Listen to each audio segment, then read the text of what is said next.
এই গরমের মধ্যে খুব বেশি তেল মশলাযুক্ত রিচ খাবার না খেয়ে যদি এরকম হালকা পাতলা ঝোল খাও তাহলে তো শরীরের পক্ষে খুব ভালো। আর আমাদের বাড়িতে কিন্তু এই রুই মাছ দিয়ে আলু পটলের ঝোলটা কিন্তু সবাই খুব ভালোবাসে। তাহলে চলো রেসিপিটা শুরু করা যাক। আর রেসিপিটা যদি ভালো লাগে তাহলে একটা লাইক কমেন্ট শেয়ার আর ফলো করে দিও। প্রথমেই দেখো কড়াইয়ের মধ্যে এখানে আমরা সর্ষের তেল গরম হওয়ার জন্য বসিয়ে দিয়েছি। আর এদিকে আমরা রুই মাছ পিসগুলোকে ভালোভাবে পরিষ্কার করে ধুয়ে নুন হলুদ মাখিয়ে নিচ্ছি। এবারে রুই মাছগুলোকে তেলের মধ্যে দিয়ে বেশ ভালো করে দুই পিঠি লাল করে ভেজে তুলে নেব। এবারে আমরা একটা মশলার পেস্ট বানিয়ে নেবো। তার জন্য লাগছে বেশ অনেকটা পরিমাণে কাঁচা লঙ্কা, জিরে আর আদা দিয়ে এটাকে বেশ ভালো করে পেস্ট করে নেব। যতক্ষণ মশলাটাকে পেস্ট করছিলাম ততক্ষণ এখানে আমরা পটলগুলোকেও বেশ লাল করে ভেজে নিয়েছি। এবারে দিয়ে দিচ্ছি পরিষ্কার করে কেটে রাখা আলুগুলোকে দিয়েও বেশ লাল করে ভেজে নেব। আলুগুলোকে লাল করে ভাজা হয়ে গেছে বা তুলে রাখছি। এবারে ওই তেলের মধ্যেই দিয়ে দিচ্ছি কুচি করে রাখা পেঁয়াজ। এখানে আমরা একটা মিডিয়াম সাইজের পেঁয়াজ কুচি দিয়েছি। পেঁয়াজটাকেও বেশ ভালো করে লাল করে ভেজে নেব। পেঁয়াজটা লাল করে ভাজা হয়ে গেলে এর মধ্যে দিয়ে দিচ্ছি করে রাখা মশলার পেস্টটা দিয়ে ভালো করে কষিয়ে নেব যতক্ষণ না মশলা থেকে তেল ভাবটা উঠে যাচ্ছে। মশলা থেকে তেল ছেড়ে গেলে এবারে এর মধ্যে দিয়ে দিচ্ছি কুচি করে রাখা টমেটো। এখানে একটা মিডিয়াম সাইজের আমরা টমেটো দিয়েছি। টমেটোটা বেশ ভালো করে গলে গেলে এবারে এর মধ্যে দিয়ে দেবো 1 টিস্পুন হলুদ গুঁড়ো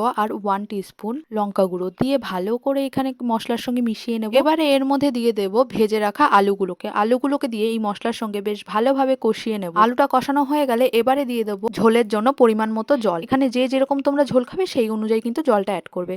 এবারে দিয়ে দেবো স্বাদ মতো নুন দিয়ে ভালো করে মিশিয়ে ঢাকনা দিয়ে ঢেকে দেবো যতক্ষণ না পর্যন্ত আলুটা খুব ভালোভাবে সেদ্ধ হয়ে যায়। আলুটা সেদ্ধ হয়ে গেলে এবারে এর মধ্যে দিয়ে দেবো ভেজে রাখা পটল ও মাছগুলোকে দিয়ে এই ঝোলের সঙ্গে ভালো করে মিশিয়ে দেবো। আর ব্যাস 2 থেকে 3 মিনিট মতো এইটাকে ফুটিয়ে নিলেই কিন্তু আমাদের আলু পটল দিয়ে মাছের ঝোল একদম রেডি। এটা কিন্তু গরম ভাতের সঙ্গে খেতে জাস্ট জমে যায়। ব্যাস আমাদের আলু পটল দিয়ে রুই মাছের ঝোল একদম রেডি। তাহলে বলো আজকে আমার এই রেসিপিটা তোমাদের কেমন লাগলো? ভালো লাগলে একটা লাইক কমেন্ট শেয়ার আর ফলো করে দিও। দেখা হবে অন্য একটা ভিডিওতে। টাটা।